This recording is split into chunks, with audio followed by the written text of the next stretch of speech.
All right, guys, welcome back. I hope you guys are having a good day.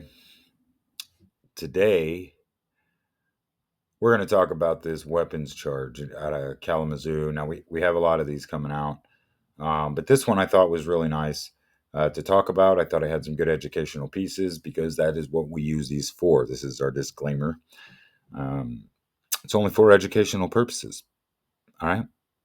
And uh, take what you can get out of it. Okay, the whole goal here is just to educate the public on the types of crimes that are happening and how to prevent those crimes and how to keep yourself out of the hot seat. All right, so here we have this weapons charge, the case number again, like always up here, and the date that it occurred was 1/24/25. Okay, the location that it happened was West Michigan Avenue and North Rose. It was a firearm weapons charge. So let's get into it. The weapons that were used were firearms or that found. Now, the thing about these charges is right here, you can see it says victims, type, society, public. Okay, this is like it didn't harm anybody, you know. There's no penalty other to the person that's involved in it. Doesn't harm society. It doesn't do anything. It only hinders the person. So this is why I'm for constitutional carry. However, uh, whichever side of the aisle you're on, like I agree with constitutional carry, but in certain terms, I don't. Okay, depending on how you utilize it. Do I think you like? I'm a CPL instructor. Okay, I teach the class, um, so I see a lot of the same stuff. Most people can agree that they want gun owners to be responsible. However, in this report, you're going to see that not all of them are. Okay. So the other side of that coin is even though constitutional carry is a right that we should have without these classes, there has to be some point of responsibility that's pushed on to the person who's actually a firearm owner. And when we get stupid people that do stupid things, it hurts everybody. Okay? Like this guy. So we're going to talk about this guy. Now, I actually, to be 100% honest, I actually think this guy's a pretty cool guy. I did some homework after we got the report the other day. Um, so he's just an innocent, average guy. He's got a good job and all that, right? So I don't understand entirely this individual. So we redacted some of the stuff out. Law enforcement did too. We're going to call him Karn. It's going to be his name for today. Karn. All right. He's a 28-year-old white male. All right. What happened? Well, we got some property. We got a 9mm pistol. Let's see what else we got. 2 magazines containing 9mm ammunition. What else we got? 2 ammo cans. Ooh, ammo cans. Not containing 7.62 by 39 ammo. Ooh. And we got a rifle case. And guess what else we got, fellas? An AK. You know, I want these guns. So, Kalamazoo, if you're listening, the law enforcement, you can send me an email. You have my email and tell me how I can obtain these firearms legally. I would be more than happy to possess them. Just saying. All right, so what happened? Now we got a vehicle involved. We got a truck, right? Notice here, license plate, Indiana. All right. So what happened? All right, let's give you a breakdown. So basically, what happened is you guys can read most of this for yourself. I'll leave it up there for a second as I talk through this. But anyway, on the 24th of January, you know, road conditions were probably crappy here in Michigan. Okay, assuming because of the winter that we had, the snows were or the roads were a little bit icy with some snow on them, or something along those lines, right? And at the intersection or near the intersection of West Michigan and Rose Street, Karn rear-ended somebody that was minor damages done to the vehicle. We have the citation number here. So let's get into a little bit of the information. Okay. So on 124, officers arrived at the intersection where we just talked about for a traffic crash. One male informed the officer that on the scene that another male identified as Karn has rear-ended him, causing minor damage to the vehicle, to both vehicles. Okay, so the officer requested that the other male sit in the vehicle while he speaks to Karn. So, as the officer approached Karn, he informed me that he had rear-ended another vehicle. The officer requested that he retrieve the insurance and registration for his vehicle. Then Karn informed him, the officer, that the truck did not have insurance and that his registration was expired. The officer says, I asked him to gather a copy of his registration with the sole purpose to see if the truck was registered to you. Okay, so he wants to make sure the vehicle's not belonging to somebody else or stolen. But here's your first mistake: is you're driving from Indiana to Michigan with no insurance on your vehicle, with expired tags. Now, outside of that alone, okay, let's forget about the weapons that we're going to talk about in a minute. How responsible is that? How mature is that? Okay, and this is what we got. Okay, so anyway, whatever. Had it not been for the guns, the minor damages, they both would have drove away with his vehicle. However, that's not the case in this one because the minor damages were irrelevant to the officer at the time. The crime that he did break, you know, was carrying guns. So let's get after that. So anyway, as Karn went back to his vehicle, the officer watched him shuffling around in the center console, but his back was facing me in a very difficult, making it very difficult for the officer to see what he was doing. Uh, and where his hands were. Okay, the officer grew nervous and uncomfortable that there could be a weapon in the vehicle. So the officers notice how the officer knows his position. He knows he's hiding something, and now he's wondering about his personal safety. Is there a weapon in the vehicle? Okay, so officers can read you. It's called body language. They're called micro expressions. They're called biometrics. Okay, and so the officer asked him, and he could not see his hands. Now, by the way, if you've ever been to one of our concealed carry classes, you know what I'm talking about here because we use this in situational awareness, right? The threat always comes from the hand. So if the officers cannot see your hand, they're going to take it as a threat. Because why? That's where the threat comes from. So um, always make sure the officers can see what it is you're doing and where your hands are. Okay. Anyway, for my safety and his, I asked Karn if he had any weapons in the vehicle, and he stated there were two. Okay, I asked Karn to walk back to his truck, place his hands on the side, which he did. The officer pats him down to ensure that he did not have any weapons on his person, and he did not. Okay, as I was patting him down, the officer asked if he had a pistol, and he informed me that he did. He informed me that there had been a magazine inside of it, but he had removed it and assured me that he never carries around in the chamber. Now, that right there, I have to ask questions on that one. When did you remove the magazine and why? Okay, just asking. Like, was this when you rear-ended the guy, or was this when the cops showed up? Okay, because that has its own set of consequences. Okay, meaning you knew you were guilty to begin with. Anyway, whatever. Here we put two in the report. Okay. Now this is before he's arrested. This is in here. Okay. He reported that he set the magazine and the pistol on his front passenger seat. Okay. So what point in time did you take your gun off your person?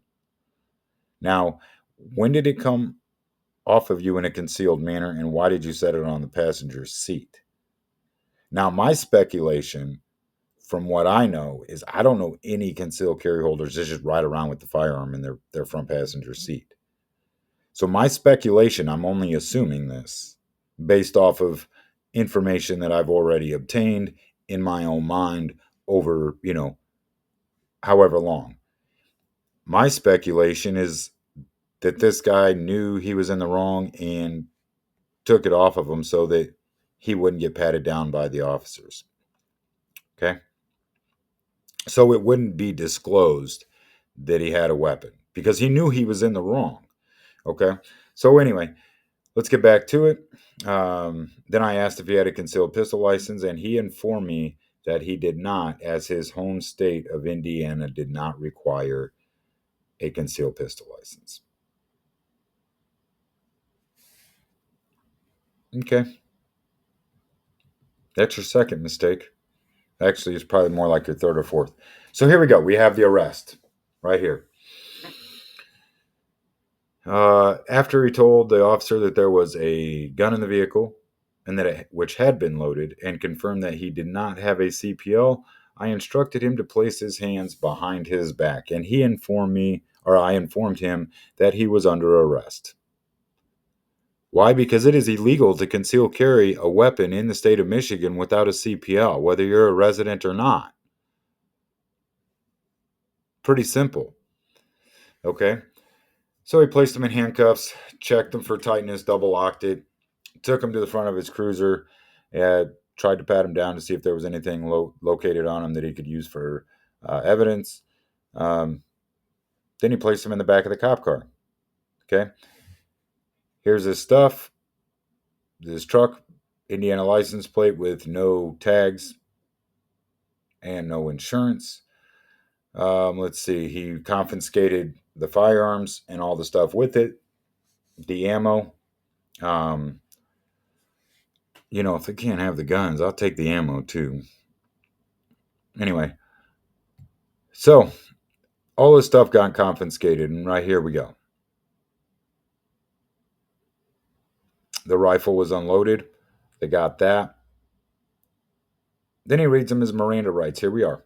After searching the vehicle, I read Karn his rights verbatim. The officer reads them verbatim with his card issued. Okay. I asked if he understood his rights. He said yes. He said yes. Most people do, but do they really? No, because then I asked if he was willing to talk to me, and he stated yes. No, no.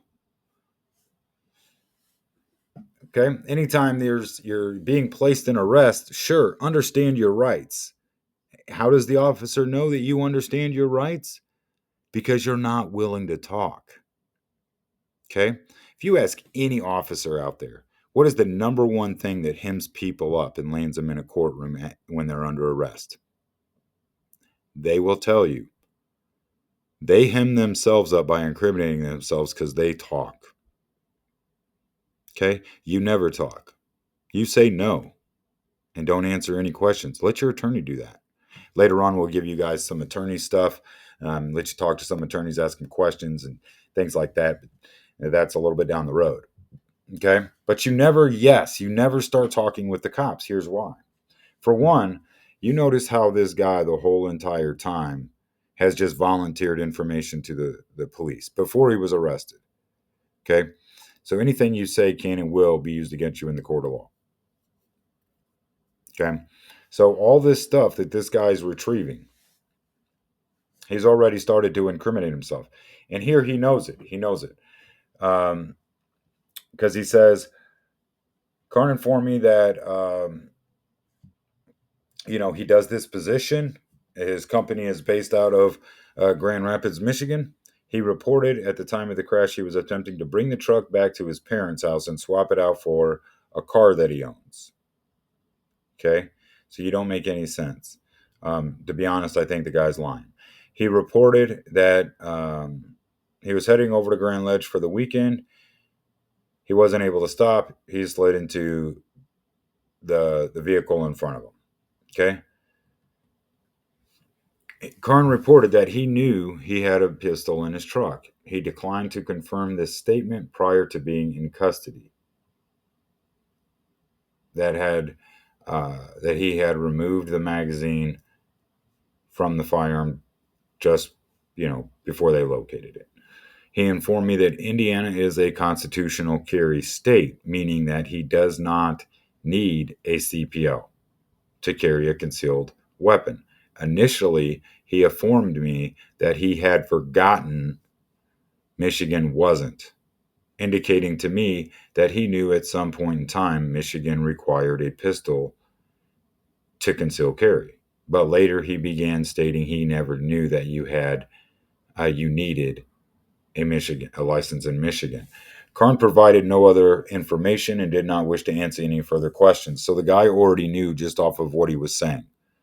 Plus, I think the guy realized that he travels back and forth to Michigan. He communicates with Michiganders. The other thing is his work position. There's no way he could not know. Okay, so he already incriminated himself, and then he stops talking. All right, cool. So we got no proof of insurance, no valid truck. You got a CPA, or you have a constitutional carry state, and a guy that doesn't know the laws at all. So now he's hemmed up, right? So his vehicle gets towed by McDonald's Towing, and he gets lodged at the Kalamazoo County Jail. Okay, so now we're going to talk about this for a minute.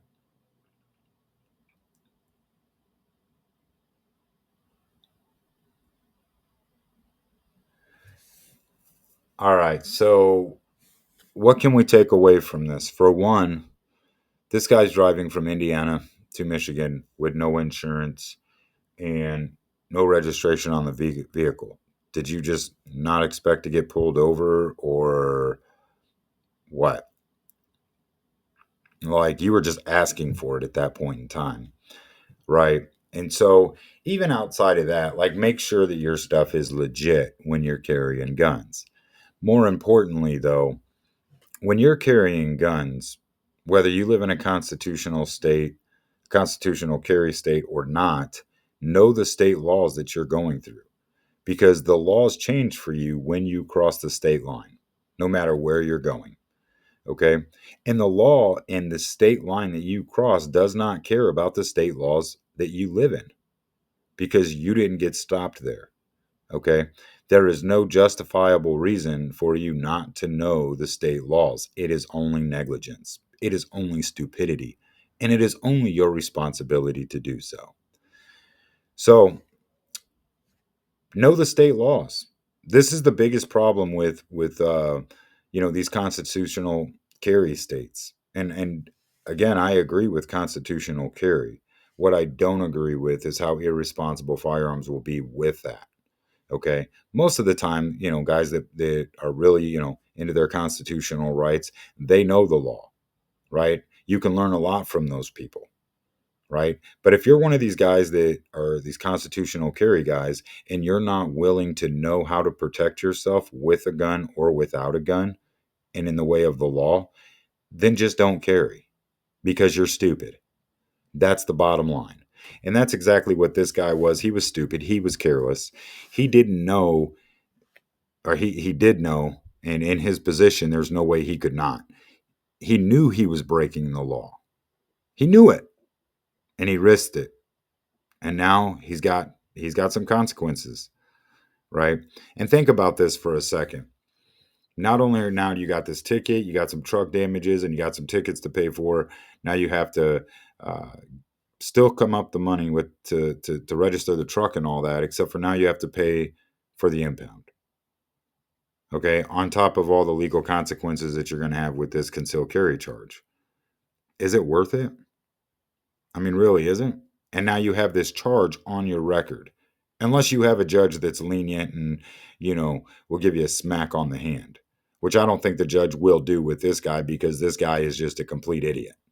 Okay. And irresponsible with those things. It's not wise. Okay. And this guy definitely knows better. He might be young, but he knows better. So, anyway, takeaways again: Know the state laws of the place that you're going to with the firearm. Okay. Take all the proper steps that you can. If this guy would have just locked his gun up in a case and the ammunition separate, he wouldn't have been charged with this right now. Okay. But he didn't. He wanted to have his gun in his seat. And I'm sure the officer read past that. So be wise. What did you guys take away from this and what would you want to know from an attorney? God bless. Have a good day.